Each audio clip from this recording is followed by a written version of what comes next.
Welcome back to Death Before Booze. I'm Sam. I'm Jen. Hi, Jen. I missed you. Even though I've seen you like 3 times this week, I still miss your face all the I time. know. It's Oh my goodness. I know. It's fun too. I like seeing Yeah. you. Well, the reason we've seen each other so much is because we've been doing a lot of Patreon content. So make sure you go check out our Yes. Patreon and like join that so you get all the extra It's content that we create. Just throwing it out there. yeah, we just did our not to plug it, but we just did our death row last meals. It's pretty fun. So definitely Yeah, we go got a check little that one deep out. on certain death row stuff, so it went a little further than just death row. It kind of started turning into last words too. Yes. So it turned into a little bit of Which much. is fine. But it was super fun. There's stuff about aliens on there too. There's a little thing we brought on one of our friends just to talk about different theories and the histories of UFOs. So if you're like into that, feel free to join too. But today we are continuing our road trip. Our road trip. So excited. So now we are in the southeast. So I should have written down what states those were. But like the southeast part of the United States. If you can like close your eyes and think of like all the really hot sticky places that probably have gators or have Yeah. jokes made about them, that's where we're going. Okay, cool. So Okay. we're all there. Okay. Um but I go second today, so I'm going to shut up and hear a really good story. I'm so excited. Yeah. So I am going to tell you guys the story of the Atlanta child murders. And if you know a little bit about this particular time period, it's a little touchy. So I decided not to go full depth into a couple of things because it's kids. So we want to just keep it fresh. But I will give you guys the names of all of the victims because there are quite a few. I feel we need a Let's trigger start. warning. Yeah, Trigger it's warning, child shit. Sorry. yeah, Throw that out it's there. honestly the focus isn't quite on the murders themselves. It's more about the theories behind it, and you'll see why once we get into it. But Okay, cool. in 1979 to 1981, Atlanta, Georgia, was plagued by multiple murders, 28 to be exact, most of which were children between the age of 7 and 16.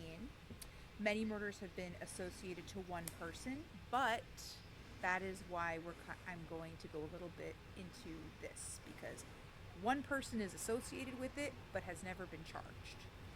So technically they're still You like really love to cover these cases where we like don't know but definitely do know who like committed whatever the issue is. yeah, And it's this is like your it's a favorite thing to curse. do. Yeah.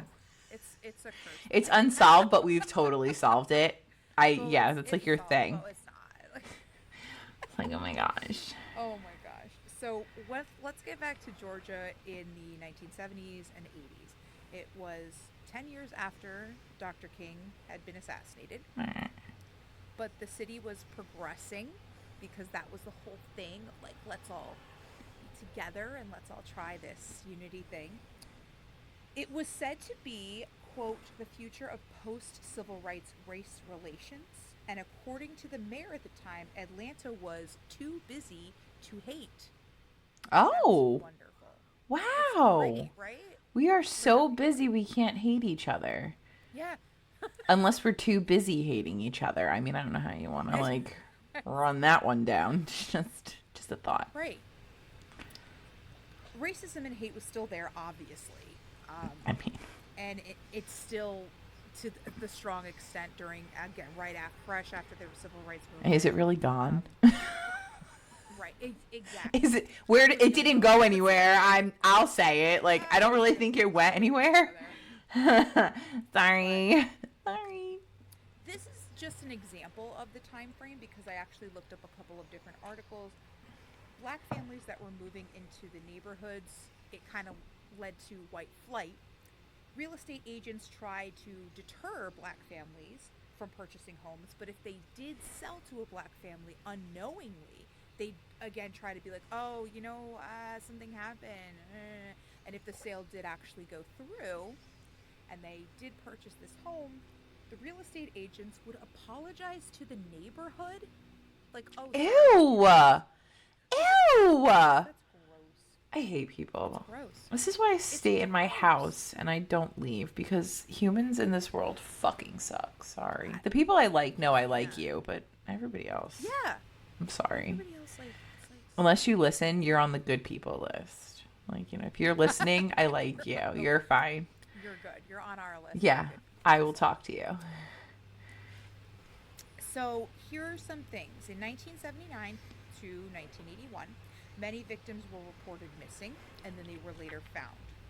There's a mix of evidence that was collected. So instead of going individual by individual, I'm going to just kind of go through what was found through all of the cases.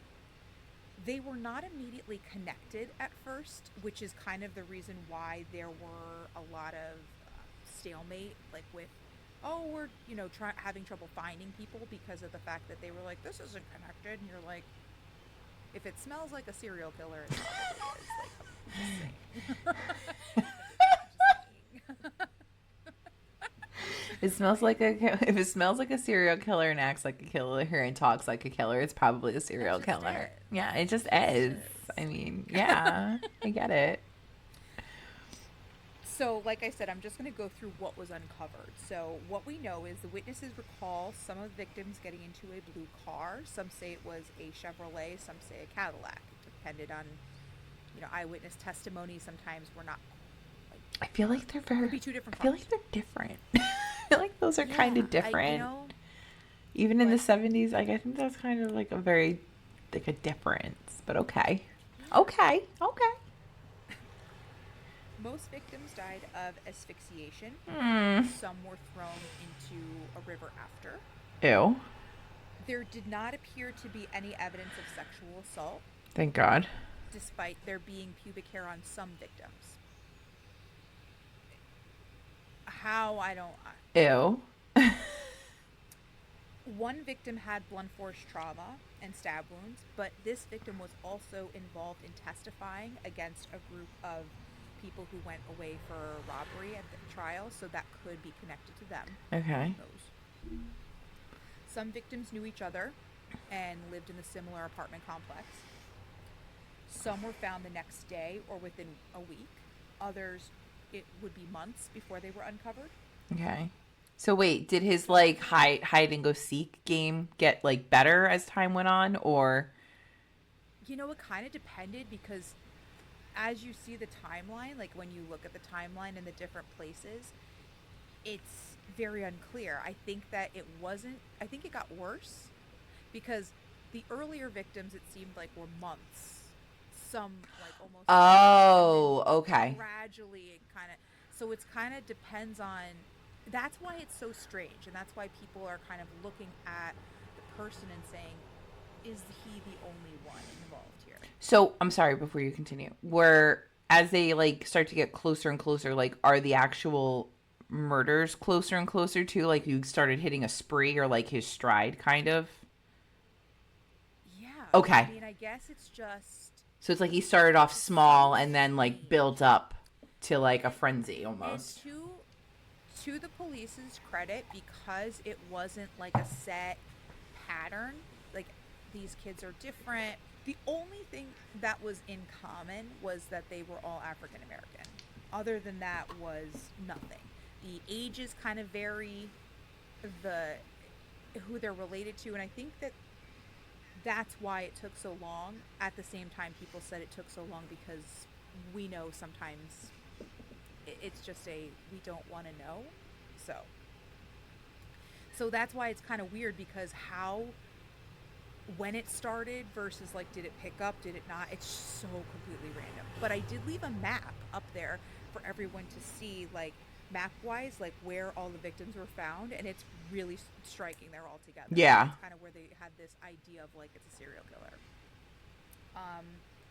Dog hairs, carpet fibers, and human hair were found on some victims, not all.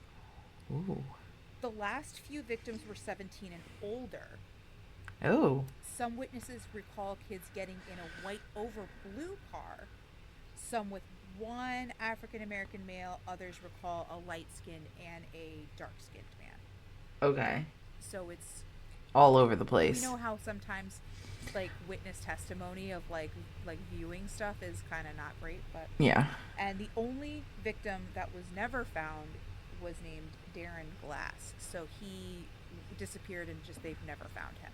And it's just been kind of like Thrown into this. suspected that he was part of the murders, but no one really went looking for him. So so this was also, fun fact, the first case where criminal profiling was done. So if anyone has heard of the famous John E. Douglas, which Mindhunter series on Netflix, if you haven't watched it, they're not continuing it because Netflix doesn't want to pick it up. Stupid. It's a fantastic series. Never seen it, but I hear amazing things. And it's great. And they mentioned this actually, the second season, they started to hit on the Atlanta child murders. But Johnny Douglas is the famous criminal profiling guy. He came up with the whole thing. So he was the one on the case. He surmised the killer was black because he needs to have access to the black community without looking suspicious. So the fact that there were so many African American kids going missing, he's like, well, in the area, if you're going to stand out, it's going to look suspicious. Yeah. So he suspected that. Mm-hmm. Investigator Chet Dellinger created a map with all the locations found despite age differences. And the victims fell into the same geographical parameters, which I gave to you guys. More than 100 agents, including over 24 FBI agents, were on this. Holy shit. During those 3 years. Isn't that crazy? And we still didn't catch him. Good job. Well, they think they did. So, Okay, I'm jumping ahead. but the case actually got pushed to involve the FBI because mothers of the victims created a homicide task force themselves. Cute. And they started going through this whole thing. So weeks after they created this, that's when Atlanta detectives were assigned specifically for this case. Because whether they're like, well, we can't have vigilante justice or whatever. Heaven forbid women show them up. Let me make it one step further. African American women in the 70s and 80s make you look stupid. Yeah, you need to step up. Sorry. Oh, sorry. Yeah, I'll call it a spade. Fucking, that sucks. Yeah. But I'm glad they did Atlanta that. imposed. Yeah, I am too. Yeah. And honestly, they still to this day, a lot of them still do have certain things. But if you see, they just got a storefront. They worked in somebody's storefront and they just went with it. They were just finding all these leads. And I'm like, man, I'm not an investigative journalist, but like, that's incredible. That's that they kick ass. had all of this. Kick ass. Yeah, they're kick ass ladies. Yep. Atlanta imposed a curfew at the time, and a lot of parents pulled their kids out of school because they're like, no, you're not going outside ever because we don't know what the hell's going on. I get it. The media coverage grew. So in 1981 is when they started to go, this is the pattern and this is what's going on. So it was predicted, based on the last couple of murders, the killer would try to dump his next victim into the river to conceal evidence. So then they started to stake out all of the bridges, or at least over a dozen bridges in Atlanta, every day. Just stake them out and see if anything was weird. Finally, May 22nd, 1981, at almost 3 a.m., detectives heard a splash below one of the bridges that they were staking out. Ooh. And they saw a white 1970 Chevrolet station wagon turn around and then drive back the other way. So this to them was like, this fucking guy. Ding, ding, ding. So this is where we meet Wayne Williams. Wayne was 23. He was a supposed music producer, or promoter, I should say, and a freelance photographer. Okay. Good on his you. passenger seat were gloves and 24-inch nylon cord. So immediately, just by looks and by the situation itself, they were like, okay, we're pulling this guy in. Sounds good. They brought in Williams, and he said he was on his way to an audition to audition somebody named Cheryl Johnson as a singer. At 3 a.m.? We have a lot of questions. One is at 3 a.m. The second is there is no record of this woman. They looked up anyone in the area. There's no record of the appointment of a woman named this. So, okay. Cute. Dude, yeah. 2 days later, unfortunately, the body of Nathaniel Cater, who was Oh. 27, was found floating down the river. So that was their confirmation. They're like, yep, this is the guy. And literally, it was just a few miles from the bridge that they had staked out. So this is it. Mm. So it was also mentioned as they were questioning Williams. The police or the neighborhood had said that Williams had been seen in these predominantly African American neighborhoods handing out flyers. And these flyers were calling for young people the age of 11 to 21 to audition for his new singing group called Gemini. Oh, do not bring my astrological sign into this. Go fuck yourself. How fucking dare you? I'm upset. Yeah. Don't make us look bad. I mean, we can make ourselves look bad enough. I don't need your fucking help. I thought of that. I was like, Gemini, isn't that silly? Oh, that's me. That's me. Yeah. I hate him. I fucking hate him. Rude. Williams did fail multiple polygraph tests, but like we know how that's not really admissible. Nah, for him it's admissible. For him it's admissible. Fuck him. It's admissible. Wait, is this all alleged? Allegedly, fuck him. I'm gonna throw that out there because No. He's in jail. Oh, okay then. Yeah. So he can go fuck himself. Yeah. Bye. Bye, boy. The fibers from his parents' home did match too. Oh shit. Additional fibers from the home, the vehicle, and a pet dog matched fibers found in some of the victims. So police has also placed Williams with Nathaniel the night of Nathaniel's disappearance. Oh They shit. were together. So Oh there you shit. go. So you're Okay. cooked. Yeah. As the kids say, you're cooked. Is that what they're saying now? You're cooked? That's what they're saying. No cap? You got no Riz? I got all the Riz? No cap? I got all the Riz. Hold on. What happened to dabbing? Is that still a thing? I don't even care. No, I don't think so. Thank God. I'm planking. Oh my. I'm dating myself. So he was arrested and charged. Good. Douglas, again the FBI profiler, said he fit the motive for this profile because Williams had failed many times. He wasn't successful in his career. He was super smart in school but never really went anywhere with it. His parents had to file for bankruptcy because of the fact that they were supporting his photography and whatever. So this was him kind of getting that control back where he was kind of taking it. So it fit. You can't start a cooking class and control the meal. Like you got to start killing people. I'm sorry. Like do something else. Go do something productive. Paint or something. Jesus fucking Christ. Yeah, you can control a paintbrush. Yeah. I hate it. I hate all of this. I'm sorry. His trial started January 1982 for the murders of Nathaniel and Jimmy Payne, who was another adult victim. Not any of the kids, just those two.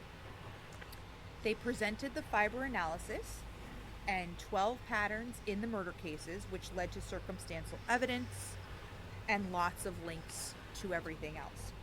So despite the circumstantial Doing great. You're doing great. Get it. it took the jurors 11 hours to find him guilty of the two murders and sentence him to 2 consecutive life terms. Good. But wait, you might ask. He was only convicted for 2. But what about everybody else? Because there were 28 victims total. Ooh. That's a great question. Well, in 1986, journalists came forward to report that the Georgia Bureau of Investigation, the GBI, had been conducting a secret investigation into potential KKK involvement. Ooh. Which apparently was news to everybody. They're like, wait, we didn't know that they were conducting this. We didn't know that there was potential linkage to the Klan. Wait. The human who's now in jail, wasn't he African American? Yes. So why would So the the fact KKK be working with an African American? They're thinking that they did some, and they're kind of pushing the rest on Williams. So that's one of the theories, and we're going to get to all six Okay. of them because some of them are very weird, and some of them are like kind of. This is the one that kind of makes the most sense in my opinion, but again, like I said, I'm not. Okay. There's going So to be apparently, 7. There's going to be 7 there's going to be theories. there's going to be 7 theories. Okay. There's going to be 7 theories. I'll help you on the 7th one. It's So fine. apparently, a notorious KKK member, Charles Sanders, he was a narcotics dealer and a recruiter for the group. So Said not the Colonel Sanders from like KFC. no, he was much worse Okay. because he's a piece of shit. Okay. Okay. Sorry if you have ties to the Klan. You're a piece of shit. I think they know. I think they know in their own way. They just already fucking know. They're just pieces of shit. They don't. He apparently told a police informant that he had an issue with one of the victims, Luby Jeter. This was a kid, so like around like 13. Because apparently the kid hit his truck. Is a grown ass man pissed off at a 13-year-old? Are you fucking kidding me? Thank you. Thank you. Okay. Get your shit together. Seriously, grow the fuck up. Red flag. He was heard saying, I'm going to kill him. I'm going to strangle him with my dick. Now, I highly doubt that is physically possible because I bet he thinks he's a grower, not a shower, and his growing is like this big. Wait, hold on. honestly, Like that big. it was such an odd comment that I was like, what? So, You dumb. you're, And then imagine if he like oh, I cannot get into this. No, please keep going. no, it's crazy. Like, you're just so His dumb. brother was recorded telling another member he was looking for another kid. So Ew. Sanders had a scar on his face matching the description that one of the eyewitnesses said Luby was getting into the car with. He said it's a white man with a jagged scar on his neck. And he did have a dog similar dog hair was found on Luby. So that's a little bit of a curveball in there because now we have Williams who was away, they sent him away for 2 murders. And the police kind of accepted he did the rest of them. So that's kind of why they closed it after that, saying, oh, it's all good. But now they're saying, well, wait, then a couple years later, they come back and say, well, wait a minute. We there's found family members we that found new information. could potentially be connected. But it wasn't just Charles. It was other Klans members because they happened to be, as I mentioned, the white flight outside the city. So they were could be linked to 14 other of these murders because maybe they were hoping to start a race war and recruit other people because that's what they do. I hate Just sit in your people. house and fucking paint or crochet or some Don't you have a goddamn hobby. garden? Like, don't you have a job? Like, isn't there something better you can be doing with you? I know they go to church. Like, Let's stir up some bullshit. You don't do need you to. listen to the priest or the preacher? Like, do you hear him when he talks? Do you, like... Because, they're all those fucking Right. Anglo-Saxon bullshit. Like... Yeah, the waspiest. Waspies, yes. They're wasp as fuck. Like, it. It's the 70s and 80s. I cannot. Yeah. Now, the problem with that is the Georgia Bureau of Investigation closed the cases for all of the murders and sealed it in 1981 when Williams went away. I can unseal a file. Pull it out of the thing. Open it up. Oh, no. It's unsealed. So easy. Handwritten transcripts of the conversations that these people had were sent to Williams' attorney in 1985 saying, hey, check these out because maybe your bro's not guilty of everything. Of those couple people he Yeah. No, I'm on board. I'm on board. I get it. he never, because of this again, Williams he never went on trial for the other murders. Okay. It was just assumed. So that's why this other evidence coming forward later, they're like, well, okay, he did something. but he didn't do everything because that's a lot of ground to cover and that's a lot of different things going on. Yep. The fiber evidence did trace back to him on a few victims. Fair. And the murders did stop once he was arrested and convicted. Okay. Okay. But there's a lot of different pieces to this that people are saying, I don't think that it was just him.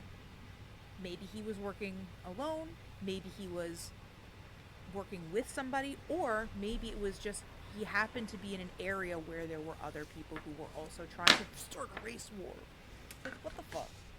Dumb. So, to this day, well, actually, let's get back to it. The Atlanta City Council president announced the murder spree was, at the time, resolved. Because now we can get back to being the #1 city in the world.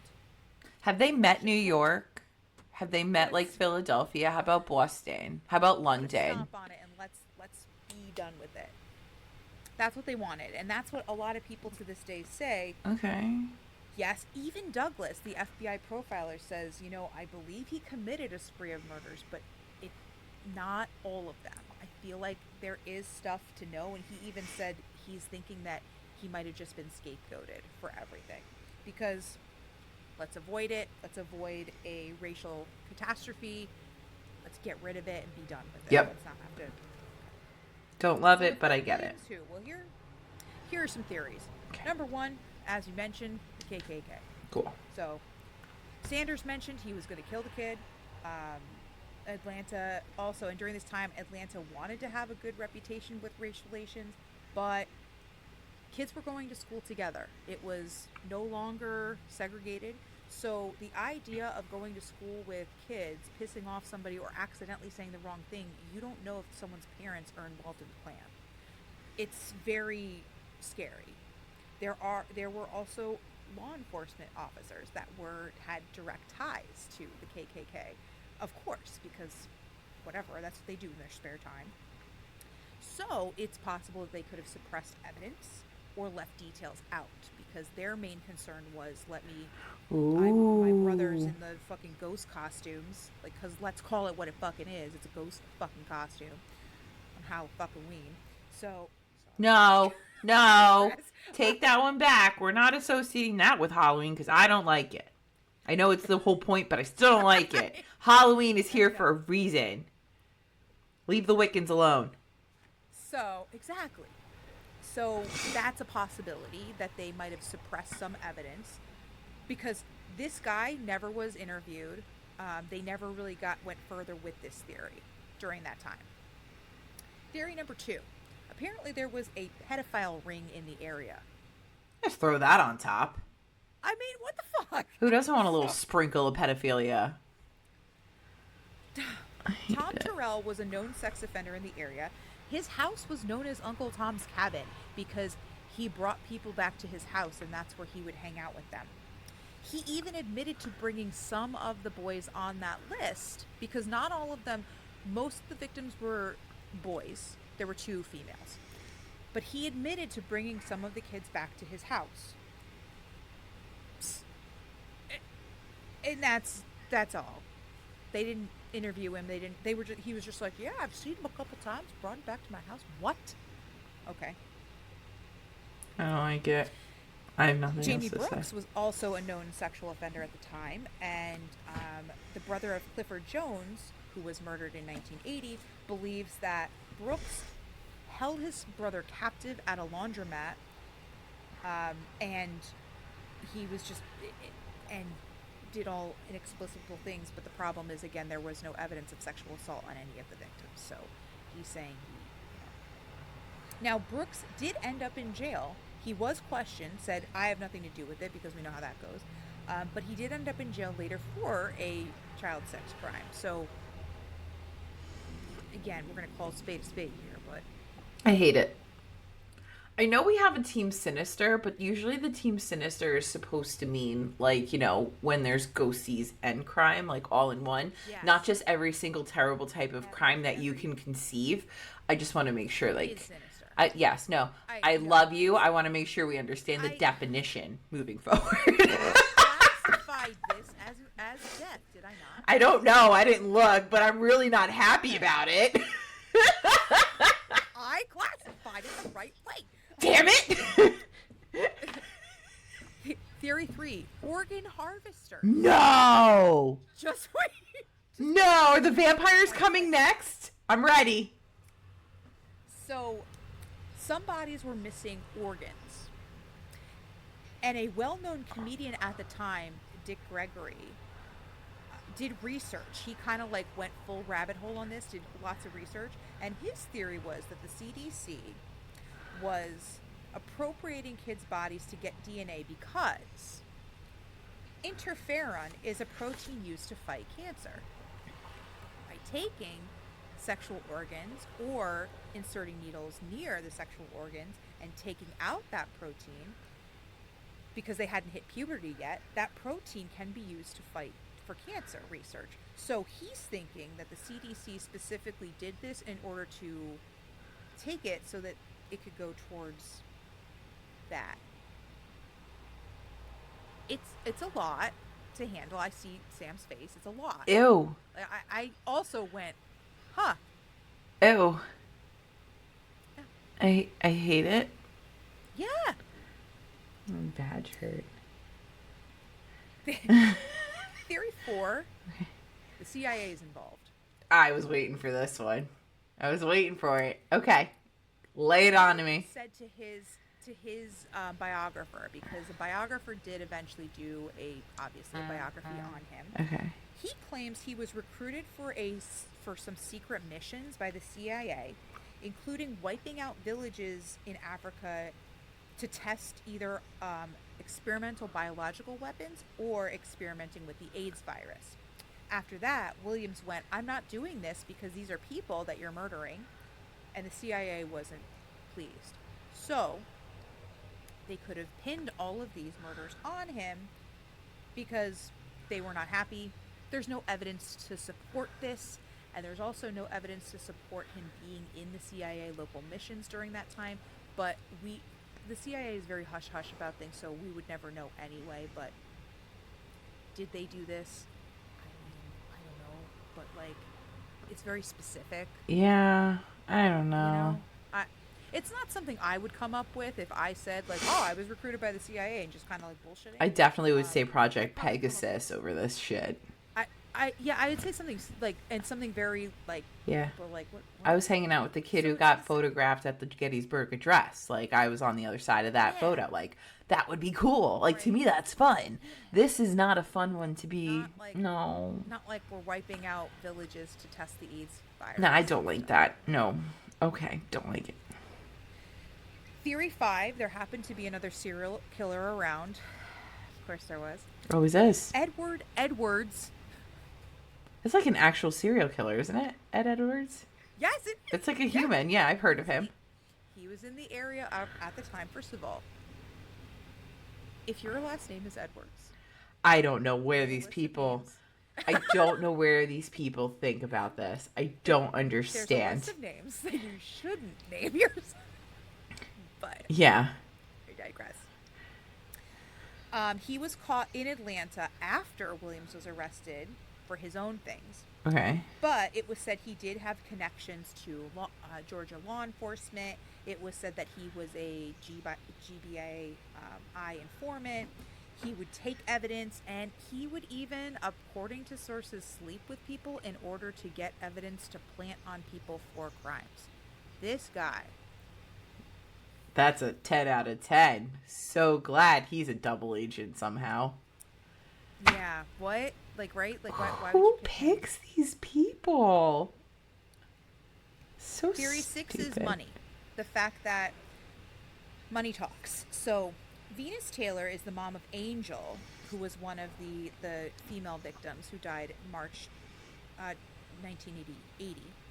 She claims that a member of law enforcement talked to her, confided in her, and said she knew who killed her daughter. But the person said it's a person who is one of the richest people in the city. There's something not quite right mentally with them. So even if we wanted to go after them, we couldn't touch them.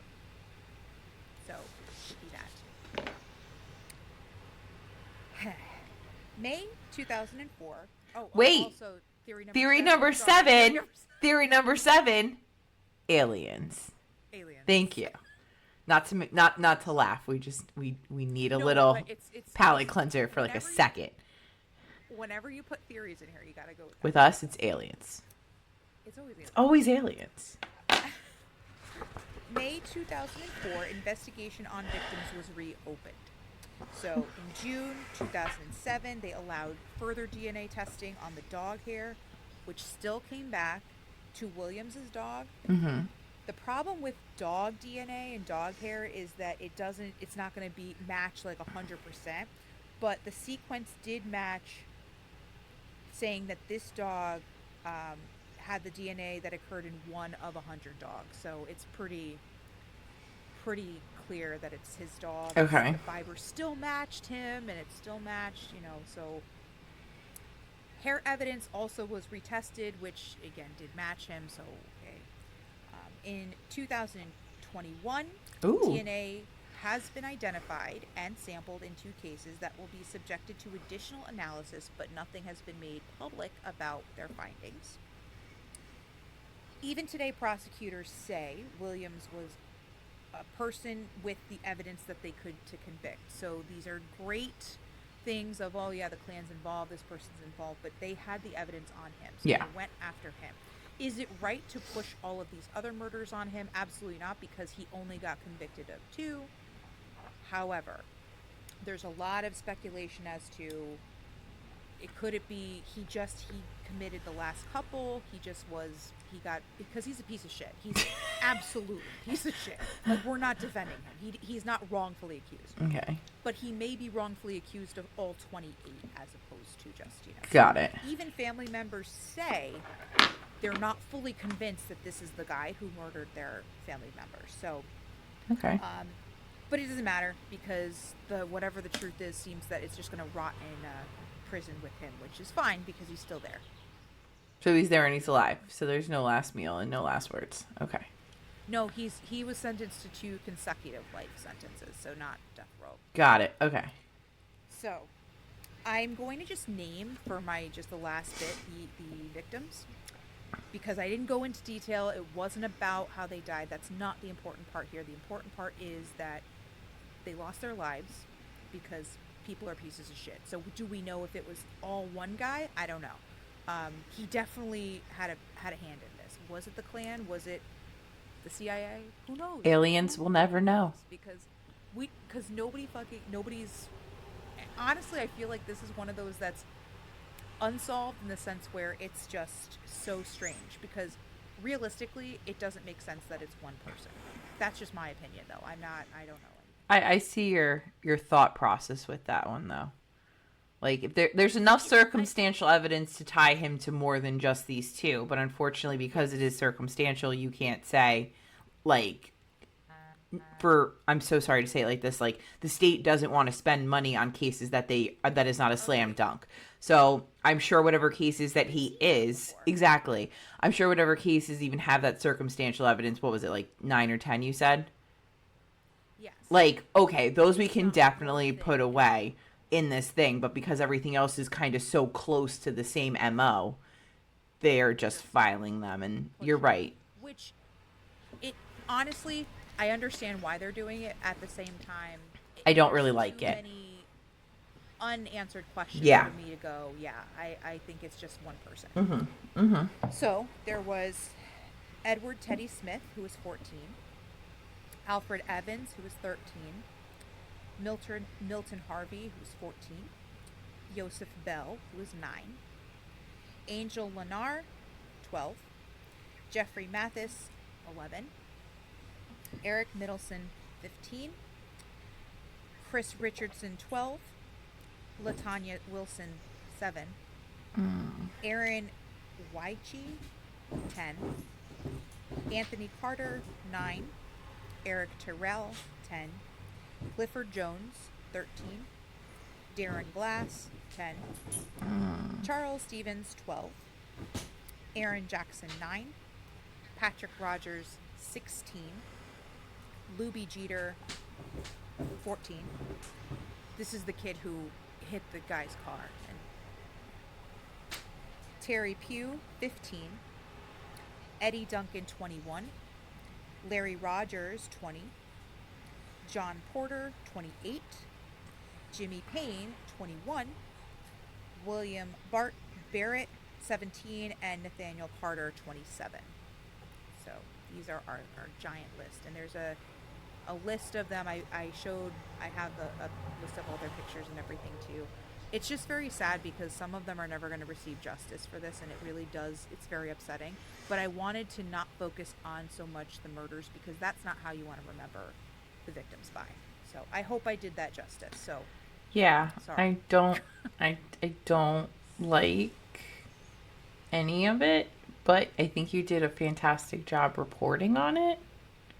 I know I say that all the time, but like you did fantastic when people are such scum. I know. It's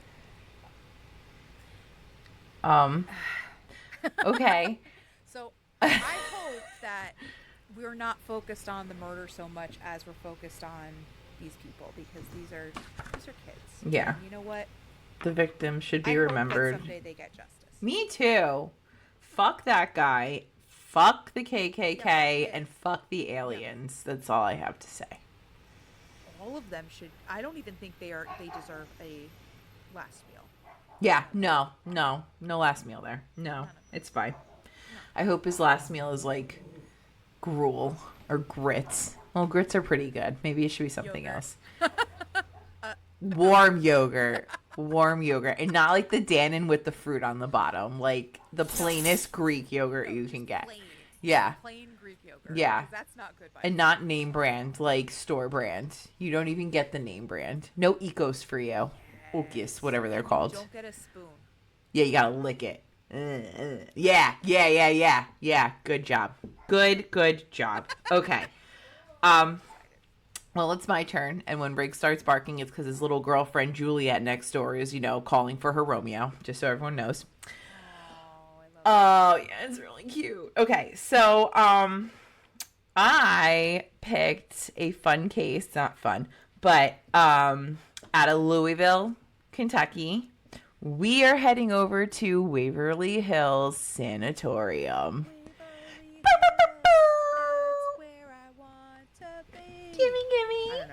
Gimme.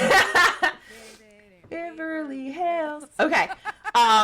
So quick fun fact, I am actually going to be within 40 minutes of this sanatorium, like this coming weekend. Unfortunately, they are not open and don't have any, like, what are those called? Tours. So I don't get to go, but we'll have to go back there one day. Anyway, so. And just take pictures. Yeah, just be like, hi, here I am. Sneak in. Woohoo. Okay, so there's a lot of history of the land and the building, so let me just run through that quick and then we'll get to the good stuff. So, the land known as Waverly Hills was purchased by Major Thomas H. Hayes in 1883. Like I said, this is like a minute ago. So the Hayes family built their own new home, but they were super far away from existing schools. So they built like a one-room schoolhouse for like their kids and like, a couple other kids of like the servants and shit who like lived on the property. And the school teacher that they hired named the school Waverly Hill. So then let's jump forward a little bit to the early 1900s. And Jefferson County is stricken with an outbreak of tuberculosis. So that's also known as TB, consumption, or the White Plague. Not to be confused with other bad white things. But this is the White Plague. So, unfortunately, where they are, like the wetlands along the Ohio River where Louisville is the perfect breeding ground for TB. So this is like a hot zone, a hotbed of tuberculosis. Everybody's catching it. It's all the rage. Let's go party, dance, kiss, make out, breathe the same air, and die. Like, that's really what's happening here.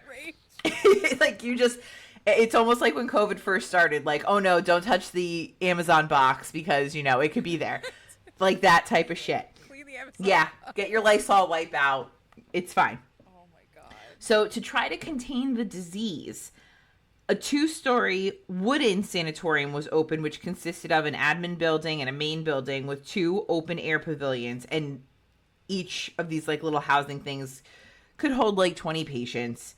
And these were treatment for the early cases. So they didn't want the TB patients in the actual Louisville hospital. So they're trying to remove it from there because they all know it's airborne. They know that they're going to catch it.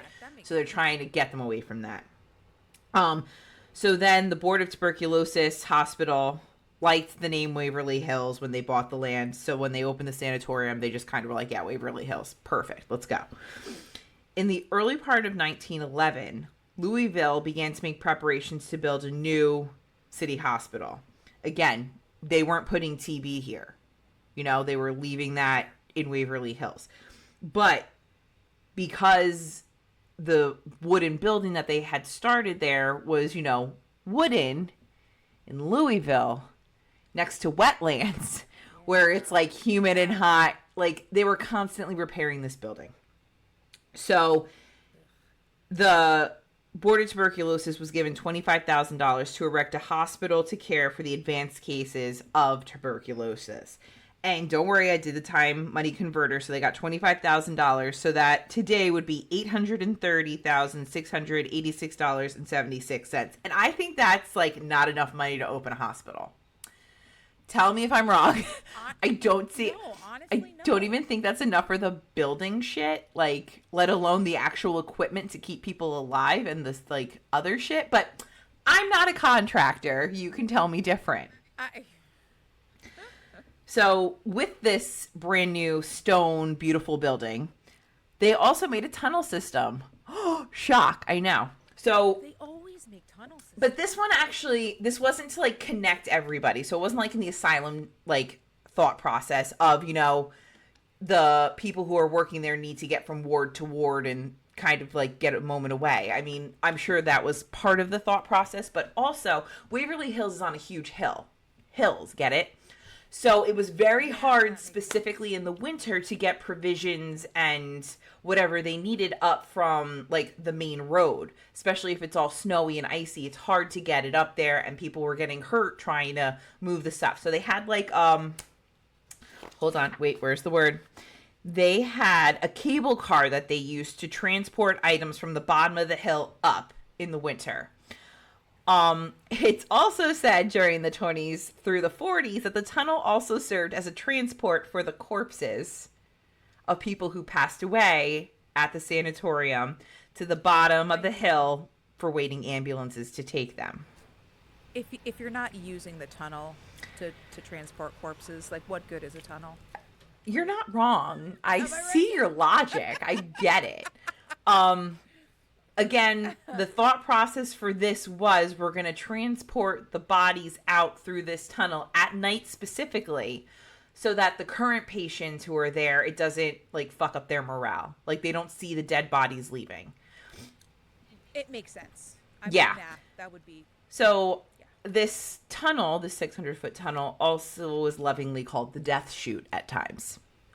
Oh, I love it.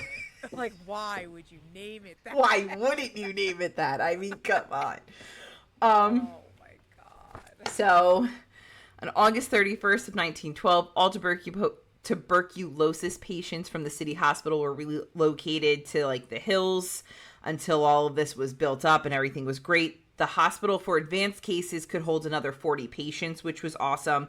And in 1914, they added a children's pavilion that added another 50 beds, making the capacity 130 patients. Now, these kids were not just children who contracted TB.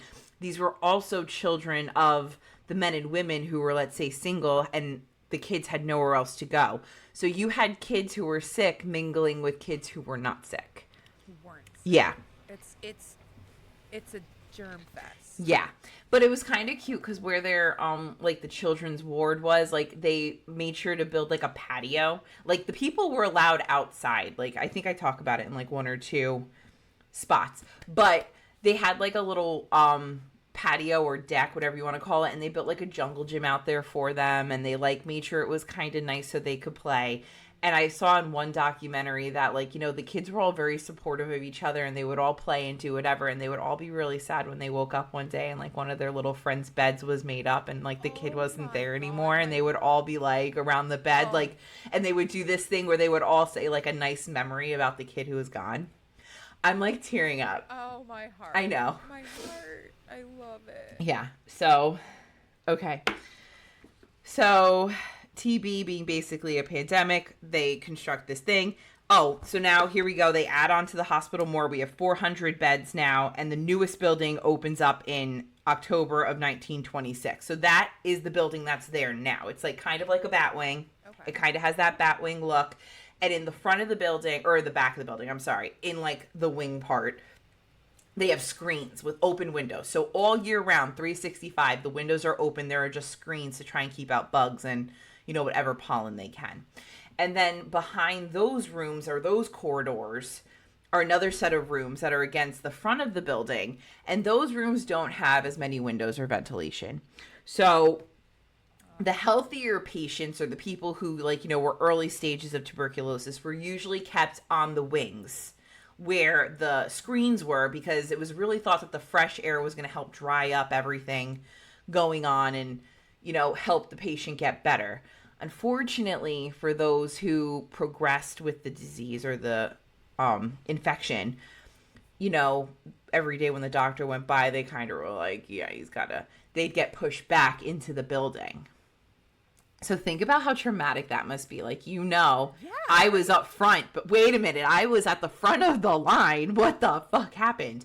And usually within... Who's not telling me anything? Like, that's crazy. Yeah, within days or weeks, like, these people were gone.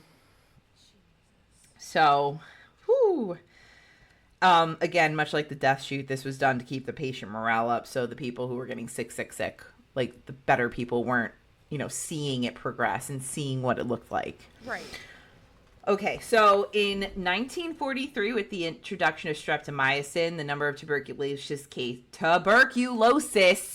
cases gradually lowered until... Words are so hard. And that's like a lot of syllables. Like streptomycin. That's 5 whole syllables. I can't. So there really wasn't a need for sanatoriums anymore. All the remaining patients who, like, they were still working through with the medication, they got moved to Hazelwood Sanatorium, and Waverly Hills closed in June of 1961. Before the cure was found, it said that more than 6,000 people are believed to have died in this building. But in 1962, it's reopened as Woodhaven Geriatric Center, a nursing home that was made primarily to treat aging patients with varying stages of dementia or having mobility issues, as well as the severely mentally handicapped. That's what Wikipedia said. That's not what I said. Woodhaven failed miserably because they were severely understaffed and overcrowded. Hold your shock. Wow. I know. I get it. Wow. And I'm just going to add on here. It's reported that, because of the overpopulation, there was patient neglect. Can you believe that? What? Never would have thought that would happen. And the state of Kentucky shut it down in 1980. Cool, great grant. So then some dude bought the property in 83 for like $3 million, and he was going to make it into a minimum security prison. But like people around like the area really didn't like that. So when it didn't work, this dude was like, fuck it, I'll make apartments, even better. But to fund the new project to like make these apartments, he expected the county to purchase 140 acres of the land back for $400K so he could fund his new apartment project. And when the county was like, no, everything fell through. So it didn't work. But now, Big ass. right? Stupid. Like, hey, could you? Stupid. This is one of my favorite fun facts. Hold on. So in 96, Robert Alberhasky bought Waverly Hills and the surrounding area for his foundation, Christ the Redeemer Foundation Incorporated. And the point was they were going to construct the world's tallest statue of Jesus, along with an arts and worship center. So now this was inspired by Christ the Redeemer in like Rio de Janeiro. Of course.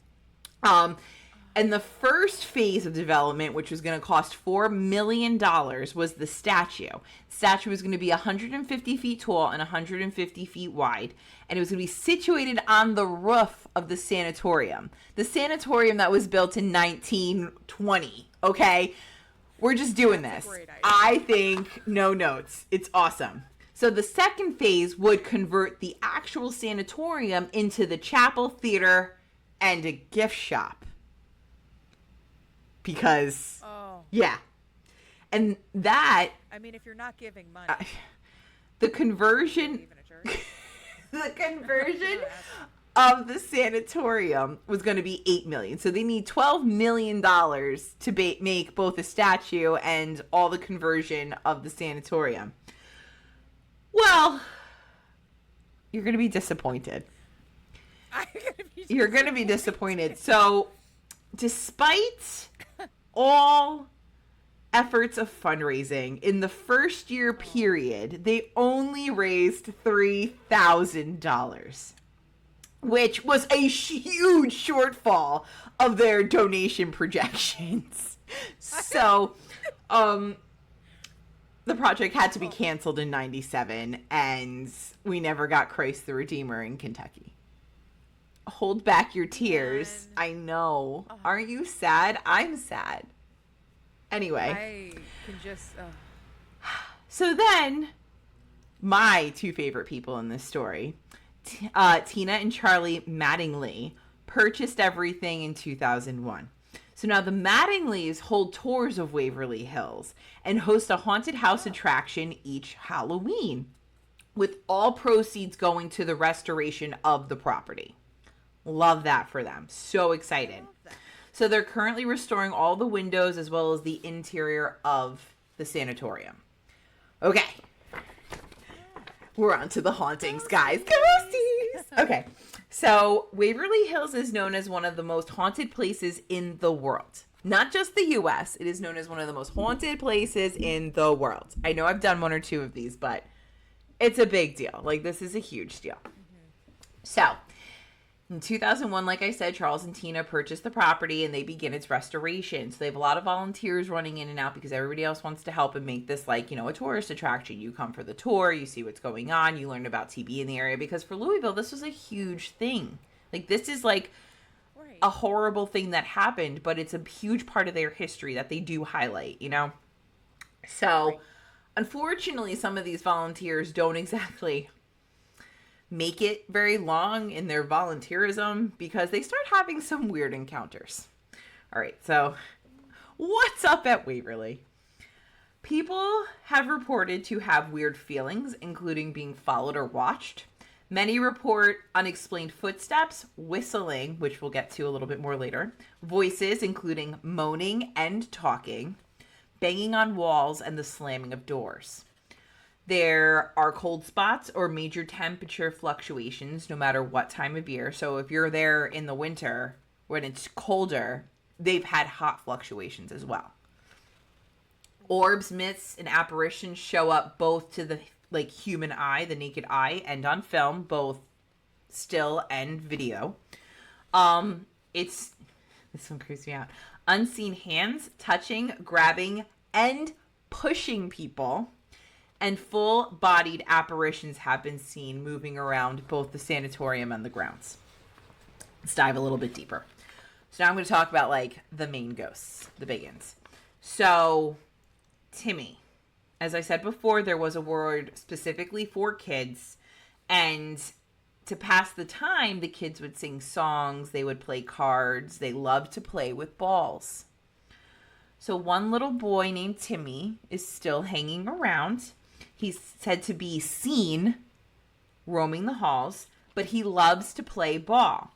So it said if you leave a ball for him, he will move it. He's also been known to roll the ball back to you down the long hallway. So if you take the ball and go, "Hey Timmy, roll it back," and you roll it, immediately it will stop and change direction right back at you. No. And he's one of the most documented. Yeah, no, I don't. You're good. But he is one of the most documented apparitions by volunteers and tour goers to date. Interesting. Yeah. There's also been sightings of a mysterious man in white drifting throughout the corridors, specifically around the operating room. So it's thought that this is a doctor who had been working hard to save lives, but unfortunately contracted the disease and succumbed. And was and probably exited the facility via the death chute. But he's still seen like going in and out of the operating room and like trying to look in where they did like the x-rays, like where they would hang the x-rays so you could see what's going on. So like that makes sense. Like, you know, it was not like hospitals today. Like he'd be in the surgical suite and then be like, oh shit, let me go check again and like look at the x-ray in the next room and have to come back and keep going. So, yeah, I didn't even get into, like, all the stuff that happened there to these poor patients, but... Okay. So, another ghost that is often cited is a woman. It's said she worked as a nurse when Waverly Hills was the TB facility. The story goes that the nurse had an affair with either one of the orderlies or possibly even one of the doctors in the hospital. She fell pregnant. She contracted tuberculosis. And when she approached the man she was seeing, who was, you know, presumably the baby daddy, he rejected her. Oh. So she hanged herself in the building in front of the elevator on the 5th floor. It's now believed she is still roaming the hallways crying and searching for the man who rejected her. Oh, honey. Oh, honey. No man is worth it. I'm sorry. No, it's not. I love you, Ken. Anyway, it's also said, this one's terrifying. This one gives me grief so bad. So it said there's a shadow figure that roams the halls, but it's not like, it's humanoid, but it is not human, is the best way for me to explain this. He's called the Creeper.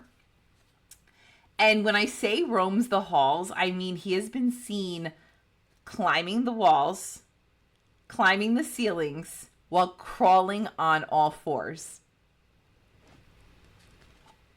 And, like, think about it. Like, you're on a night tour, right? Oh, my God. Wait. Let me say this part first. So, you know it's coming because you'll hear a whistling. You'll hear a whistle. Oh. And then this thing, you'll know, like, it's in the area of where you are. And people will start looking down the halls. And it's nighttime. Like, it's fucking blackout. There's no, like, electricity. They might have exit signs. But, like, even that. And this thing that is blacker than night starts crawling up the fucking wall and hangs on the ceiling. That is so nightmare-inducing. And I hate everything. Oh, it's like a horror movie. It's like what happens in horror movies. Ugh. But it happens in real life. He moves quickly and silently, but will follow you if, like, you know, he wants to. Great. And he gives you a foreboding feeling. I mean, yeah, I get it. Wonderful. I'm totally all about it. There's also rumored, here, let's move on because that's too much. There's also rumored to be a doppelganger on the premises. I don't know if you know what a doppelganger is. So for those of you who don't, a doppelganger is thought to be a demon of sorts, okay? No matter whether it is a demon or just bad energy or whatever, the doppelganger will take on the appearance of someone, but it's off. So it's like just not right. Kind of think of black-eyed kids. Like you look at them and you know something's wrong. They look like the person, like they look like a person. But like in this instance, like say it was Jen. Like Jen has a doppelganger. So it would be Jen, but her eyes would look staticky or her nose would be like crooked or something like that. So like from far away, you'd be like, oh shit, Jen, hey, what's up? But as it gets closer to you, you're like what's happening with your something? Oh my God. Yeah. So it's also said that if you see your own doppelganger, it is an omen of death and your days are numbered. Like, yeah. So there's a story, and I have it. Yeah. You know what? Okay. I'm just going to tell it. So there's a story that there's like, you know, they run tours every so often, you know, once a month or whatever it is. So there's like a tour manager who's in charge of all the tour guides. And he's like, you know, he's got his walkie-talkie, but he's like, got to make sure that like all the tours are going on. So as the tours are happening, he's kind of running up and down the stairs, checking on everything. So one tour is like having an issue, and they didn't exactly call for him yet, but all of a sudden they saw him down the hallway. So the tour guide's like, yo, tour manager, tour manager, like, help me out. And the tour manager that was standing down the hallway turned and looked at them, made like what they assumed was eye contact, then turned back around and walked into a room. So the tour guide is like, the fuck? So him and his tour start walking down the hallway and go into the room that the tour manager apparently went into and is gone. So they're all like, what the fuck? Well, then the actual tour manager comes up the way that tour had come.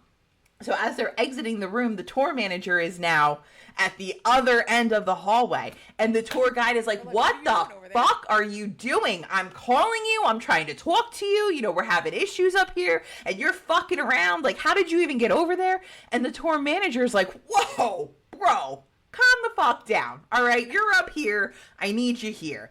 I was down helping tour B. Like, this is tour C. I was down helping tour B. I don't know what your problem is. Like, cut the shit. So the whole tour is like, no, dude, we saw you turn and go into this room and then you're here. And they're like, and he's like, no. So he starts like calling on his walkie-talkie down to the other tour group and is like, yo, can you tell these guys I was with you? Like, you know, like I was with you.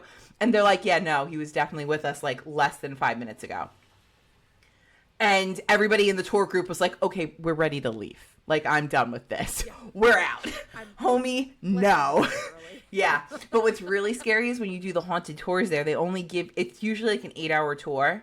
So, like, you're in there for 8 hours. And then, like, it starts at, I want to say 10 and goes till whatever time. But, like, you can leave at 2. At night? Yeah. Like, it's a haunted ghost tour. Like, they shut down the whole building. I mean, like 200 or 300 people are part of these tours. That's why there's other tour groups and you kind of walk around and do your own thing. You get to see the whole building, but, you know, like it's staggered basically. Right. But they only allow people to leave at 2 a.m., 4 a.m. and the final ending time. So, like, if something happens before 2 a.m. or in between 2 and 4, bitch, you're fucked. Like, you're stuck there. Like, don't like it. I don't like it. So, I'm just going to go with fuck that. Huge fuck that. Yeah. So, and all of this is not all encompassing of the, you know, random talking, the moaning, the footsteps, the door slamming, the banging on walls. Like, this is a very normal everyday occurrence at this place. These are just the highlights of the main spirits and apparitions that are seen and felt and heard on the premises. Okay. But wait, I have some encounters, because that's not enough for me. So Ashley C. from Newport News, Virginia says, the overnight was amazing. Listen, I get it. I've read the reviews and disappointment, other folks not getting the hopeful ghost story they imagined. When you are hunting, you have to keep in mind that patience is key. You have to wait on a ghost. I was walking on the 3rd floor on, April 26th of 2024, around 2 a.m. and something scraped in a room I was passing. Clearly it wanted attention. I had my EMF detector. Buy one if you go here. It is a real-time communication device that is super simple to operate. I asked permission to enter the room, and the response was only me and another person could enter. I asked questions to identify the potential spirit. It identified as a child under 15 years old, female, who was sick and looking for her mom and dad. No siblings. Likes the color green. Gave it a marble and rabbit foot. SNL cam, like the little camera, showed a figure prodding, pointing at the rabbit foot. The thermal camera showed an entity climbed on my back like I was giving it a piggyback ride. I followed around the room as I walked. When the pain in my lower back was intolerable, I became very agitated, and the entity told me, no more, please don't touch me. They told the entity, no more, please don't touch me anymore. The entity disappeared and the EMF detector went back to solid green. So that's like 3 separate types of devices right there. Yeah. All indicating the same thing. You can't just jump on my back. We didn't have that. We don't have. What happened to consent? Okay, thank you. Right. So then Tanya K in April of 2023, and I cut out a lot because she wrote like a whole fucking book about like, you know, the place, how to get there, what the gift shop had, like this whole thing. So I just took her experience part. This is our second quote unquote ghost tour, and I cannot say enough that this place is the real deal. Everyone in the group experienced inexplicable things, which I'll summarize below. The experience rating is 5 out of 5 amazing. This girl must be like a professional Yelp human because she covered everything step by step, had chapters, Roman numerals. It was a whole thing. Roman numerals. So we experienced hair touches, ankle touches, empath experiences, so emotions, heavy chest, unexplained crying, many shadow visuals, creeper or mammal-like sighting, doppelganger type activity, photo evidence, dowsing rod communication, scent evidence. I don't want to spoil this, but it was out of place sense. Don't know what that means. Physical quote unquote grabbing of one of our backpacks and a shove to the side into a wall. Oh. Yeah. So they're not happy. No.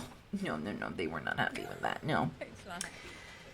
And no, fuck that. Well, they were pissed off. There was a backpack on. They couldn't jump on. And then he pushed him in the wall to get out of my fucking way because I can't ride your back. That's true.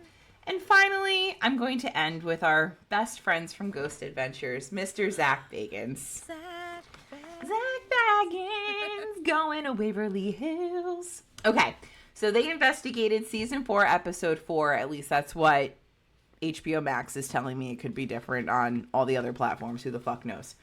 And a lot of what I've learned from this episode, I've already kind of mushed into all the other stuff. So I'm just going to kind of give you a quick breakdown of what their evidence was because we're already over an hour. So there were a ton of EVPs. Give me a break. Remember me. That would be evil. I forgot to make him smile. Keep on dragging from the bag of drugs we took. Going to get Zach. What? Going to get Zach. You're not going to make it. I'll keep him. 2010. And this was, they were asked, you know, what year it currently was. So while they were doing this investigation, and a very intelligent spirit was like, oh, it's 2010. I know what's up. He's not the one with the bag of drugs or anything, I assume.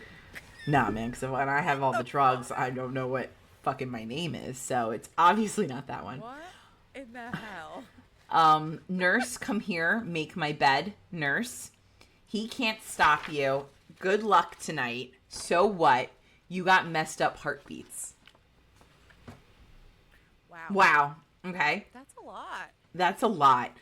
And like, especially for like an episode, season 4, episode 4, like this was a legit one. This wasn't one of those kitschy, like the Executioner rocks where they had like all different people coming in and doing like, you know, fishing off the rock and the pier. And like this one was just chock full. Like it started and it was a whirlwind.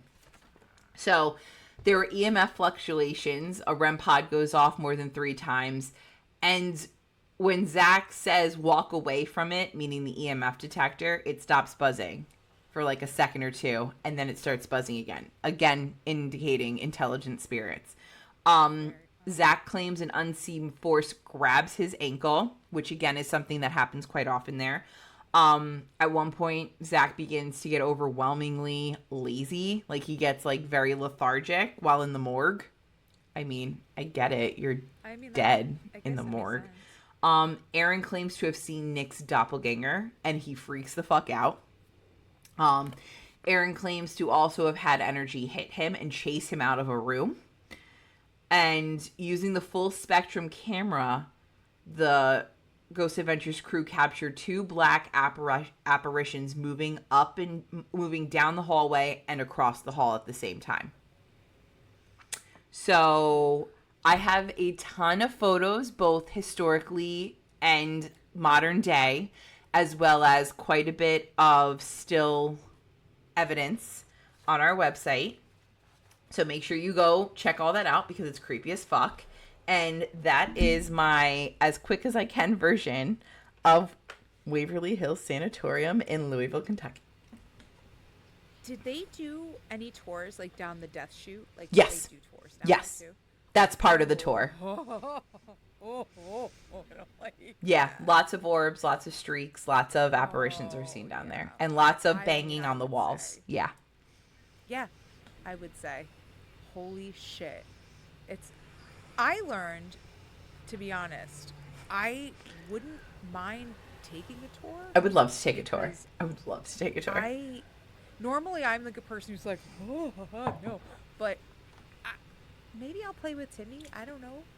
It's better than a freaking weird ass guy climbing up the wall. I'm sorry, if we're going to play with kids and balls, I want to go back to the Myrtles where the kids kick the balls down the stairs at you. Yeah, Yes. like I think that one would be fun because then I don't Yeah. have to worry about the But then there's doppelganger or the creeper coming after me. that. You know what? That's So true. The doppelganger maybe. throws a little bit of a wrench in there. Yeah, I'm not gonna lie. I'm not gonna lie. That one's kind of deterring me. So, but I would definitely go to the Myrtles and play with the kids there. And that would be me. Yeah, there's a lot there too. I have learned that there are terrible, horrible, awful people in this world, and that is why I stay in my house as much as I possibly Yeah. can. Honestly, yeah. Yep. Well, let us know what you learned. Find us on all the socials, Instagram, Facebook. We have YouTube now. You can watch this whole episode of me sweating the entire time because I can't turn my air conditioner on because then you'll hear it. Make sure to rate, review, and subscribe mainly on Spotify and iTunes because that helps us out and gets our name out there a lot more. Oh, wait, rate, review, subscribe, and click the little bell on YouTube so you always know when we put something else out. Yes, you always If know. you want to join our Patreon where we have a shit ton more content, feel free to join over there. You can go to our website, deathbeforebooze.com, and click on Patreon. It brings you right there. Also, if you want some of our fun merch, you can also get that from our website, deathbeforebooze.com. Click on merch, and it'll bring you to all of our merch and all the cool stuff that Jen just created because there's new merch out there. Go check it out. Other than that, I think I covered everything. Let us know what you think. Yeah. Okay, love you. Yeah. See you next time. Oh, where are we going? Midwest? I think we're going to the Midwest next. Woo! We're going to the Midwest. I better see a huge yarn ball or I'm not having it. Honestly, yeah, I agree. The biggest thumbtack or something. Something like that. Yes. I'm totally in. All right, love you Oh guys. my Bye. God. All right, stay spooky, guys. Love ya.